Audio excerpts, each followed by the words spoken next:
من الوصفات التراثية اللي كثار بيعملوها قبل عيد الأضحى المبارك هي وصفة المرشم أو المرقد أو كعك الخميس، كعك العيد، أقراص العيد. في إلها أسماء كثير وكثار بيعملوها ببلدان عربية مختلفة، بس الطريقة شوي بتختلف من بلد لبلد ومن مدينة لمدينة. حتى بنفس البلد كل محافظة أو كل مدينة بتعملها بطريقة شكل. فتابعوا معي الوصفة. رح استخدم اليوم بس نصف كيلو من الطحين. مقاديري لنصف كيلو من الطحين، وهالنصف كيلو رح اخلط فيه نوعين من الطحين، ربع كيلو طحين اسمر وربع كيلو طحين ابيض. طبعا الوصفة الاساسية كانت العمل بالطحين الاسمر. عندي للنصف كيلو ملعقة صغيرة ينسون، ملعقة صغيرة شومر أو شمرة طبعا مطحونين ناعم، ربع ملعقة صغيرة محلب بتعطي ريحة كثير طيبة للعجين إذا متوفرة عندك، ربع ملعقة صغيرة زنجبيل، ربع ملعقة صغيرة هيل. هدول اختياري المكونين بس بيعطوا نكهة طيبة. ونصف ملعقة صغيرة ورز كمان اختياري. عندي ملعقة صغيرة حبة البركة، ملعقة وسط أو ملعقة طعام سمسم، رشة صغيرة بيكنج باودر فيك تستغني عنها، أنا حطيتها لأنه بدي أخبز الكعكات بالفرن، ورشة ملح. نسيت ضيف كمان جوزة الطيب، رح أضيفها بعد شوي بعد ما أكون خلصت خلط المكونات. الدقة الأساسية للكعك هي اليانسون والشومر وجوزة الطيب والهيل، وحبة البركة والسمسم. هدولي للخلطة الأساسية اللي بتنعمل للكعك. باقي الإضافات فيك تضيفيها وفيكي ما تضيفيها. عندي 50 غرام سمنة ما يعادل ملعقتين طعام، وعندي 50 غرام زيت نباتي زيت دوار الشمس كمان ما يعادل كاسة شاي أو 3 ملاعق كبار طعام. بدي أفركن مع الطحين منيح، وبعدين بدي أضيف السائل. بتوقع بفلسطين أو بالأردن، بفلسطين والأردن يمكن بيعجنوا أقراص العيد بزيت الزيتون. نحنا بنضيف السمنة. فيك تستبدلي الزيت بالزبدة، بس الزيت بيعطيها طراوة أو بحافظ على طراوتها لمدة أطول. إذا لاحظتوا رجعت ضفت رشة جوز الطيب وخلطت المكونات. وهون عم نحضر للخليط السائل واللي هو عبارة عن ربع قالب خميرة نشطة، 125 غرام سكر، و150 ميلي حليب أو 3/4 الكوب. طبعا حليب بده يكون فاتر. تقصدت اني اضيف السكر مع الحليب لحتى يذوب منيح، وما رح استنى لحتى ترتفع الخميرة، رح اعجن وبعدين اترك العجينة تختمر. اذا ضفت كمية السائل وبدي اعجن الخليط. وأكيد إذا حدا بده يكتب إنه مش هيك بنعمل كعك العيد، مش هيك بتنعمل قراص العيد، مثل ما قلت لكم كل محافظة كل بلد كل مدينة كل ضيعة إلى طريقة. بنفس البلد وبنفس المحافظة كل ضيعة بتعمل الوصفة بطريقة شكل وبإضافات شكل، فأنا عم بقدم لكم طريقتي. إذا عجبتكم طبقوها، إذا ما عجبتكم لكم حرية الاختيار.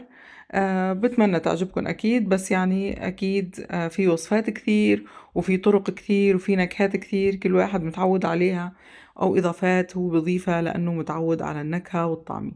هون ضليت أعجن العجينة تقريبا شي 10 دقايق، وإذا لاحظتوا هون رشيت على وجهها رشة حليب هيك لحتى تضلها محافظة على رطوبتها، وبدي ريحها تقريبا ساعة لحتى تختمر وترتاح العجينة. كمية الخميرة بتعتمد على الوقت اللي بدك تخبزي فيه المرشم. في ناس كثير بتعجن كميات كبيرة من المرشم، بتعجنه بالليل، بتحط كمية قليلة كثير من الخميرة، بتعطيها تخمير بطيء للعجينة، وتاني يوم الصبح بيخبزوها حسب كل واحد وظروفه ووقته والكمية اللي عم يعملها.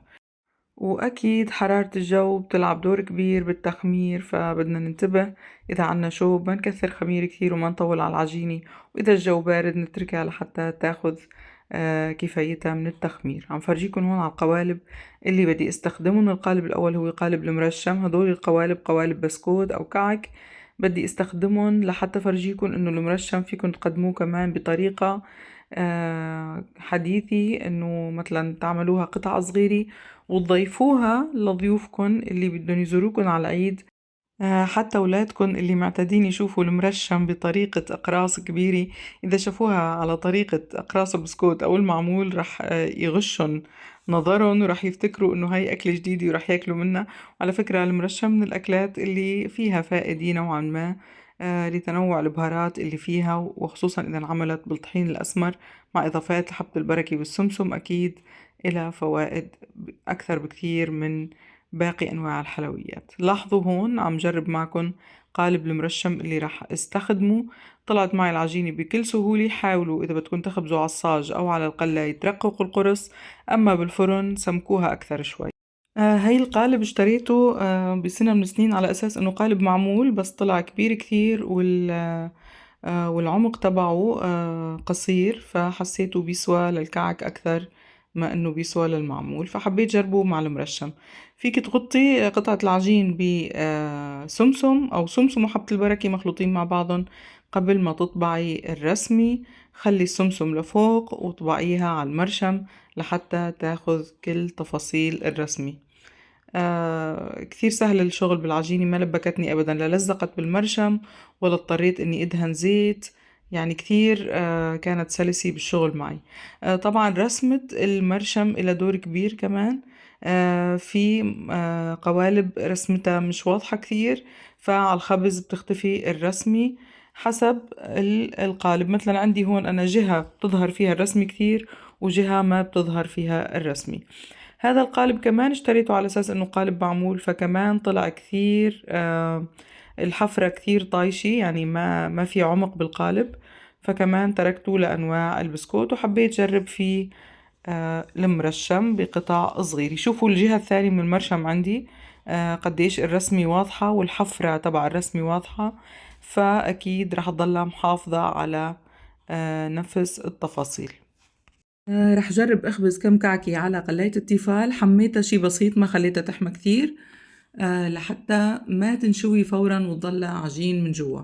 يعني بس شغلت تحت القلاية، استنيت ثواني وبعدين حطيت العجينة.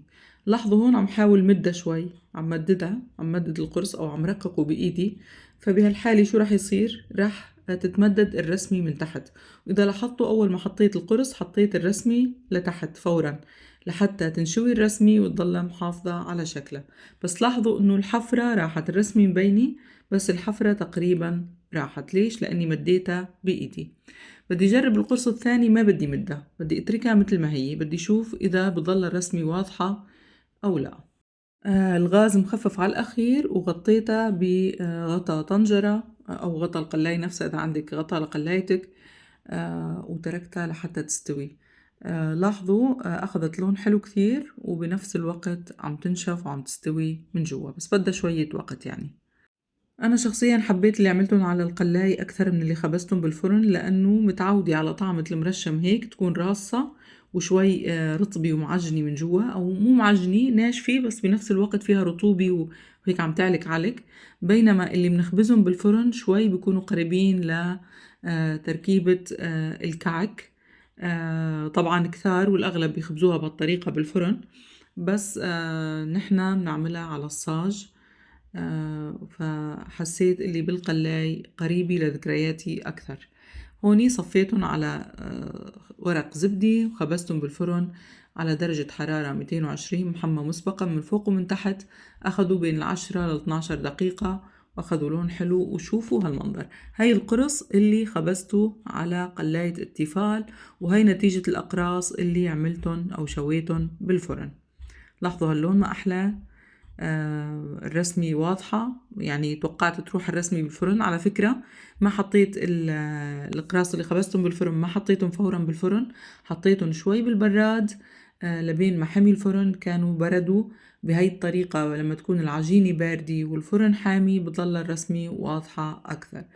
وهيك خلصت وصفتنا لليوم. كون شاركت معكم مرشماتي اليوم. بتمنى أي حدا فيكم عنده طريقة غير هاي الطريقة يشاركنا بالتعليقات، يكتب طريقته، يكتب من أي بلد. وأكيد بنستفيد وبنتعلم من بعضنا وبنتبادل المعلومات والأفكار. بتمنى لكم عيد أضحى مبارك، تنعدوا عليها بالصحة والسلامة يا رب انتو كل اللي بتحبوهن، وإن شاء الله هالعيد يحمل معه الفرج لكل الهموم ولكل الأحزان اللي عم بتصير ببلادنا العربية. بحبكن كثير، تابعوني على صفحتي وعلى اليوتيوب. باي باي.